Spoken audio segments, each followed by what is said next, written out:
ہم لوگ غدار نہیں ہیں، ہم لوگ حق بیان کرنے والے ہیں. ہم جب بھی حق بیان کرتے ہیں سینہ تان اور ٹھوک کے کرتے ہیں. ہم عمران خان کے حق میں بولتے ہیں تو ہمیں پتہ ہے وہ حق کے اوپر ہے. ہم ان مینڈیٹ چوروں کے خلاف بولتے ہیں تو ہمیں پتہ ہے کہ یہ غلط ہے. ہم اگر اس کمپنی کے خلاف بولتے ہیں تو ہمیں پتہ ہے کہ انہوں نے الیکشن چوری کیا، انہوں نے چوروں کو ہمارے سروں کے اوپر بٹھایا.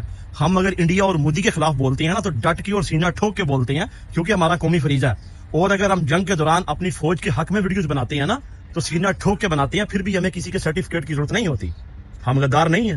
ہم سوال کرتے ہیں کہ ایسا کیوں ہو رہا ہے، یہ کیوں ہے. اور سوال کرنے والا بندہ معاشرے کا سب سے بڑا دوست ہوتا ہے. سوال کرنے والا بندہ معاشرے کا ترقی پسند بندہ ہوتا ہے.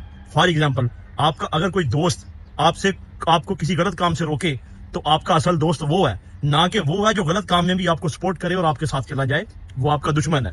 ہم لوگ حق بیان کرنے والے ہیں، اور یقین کریں ہمیں ہمارے لیڈر نے وہ تعلیم دی ہے، وہ شعور دیا کہ ہم حق بیان کریں گے اور سینہ ٹھوک کے کریں گے. کسی بات کی کوئی پرواہ نہیں، چاہے آگے ہمارا کوئی رشتہ دار ہو، کوئی ہمارا لیڈر ہو یا کوئی اور ہو. ہمیں اس بات سے غرض نہیں ہے. ہم بھائی ہر اس چیز کے اوپر سوال کریں گے جو اس ملک کے لیے بہتر نہیں ہے، جو اس قوم کے لیے بہتر نہیں ہے.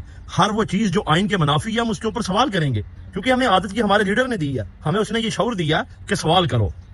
اور اگر سوال کرنے والا آپ کو تکلیف دیتا ہے نا تو پھر آپ کا معاشرہ جو ہے نا اس کے اوپر ہم یہی پڑھ سکتے ہیں، انا للہ و انا الیہ راجعون.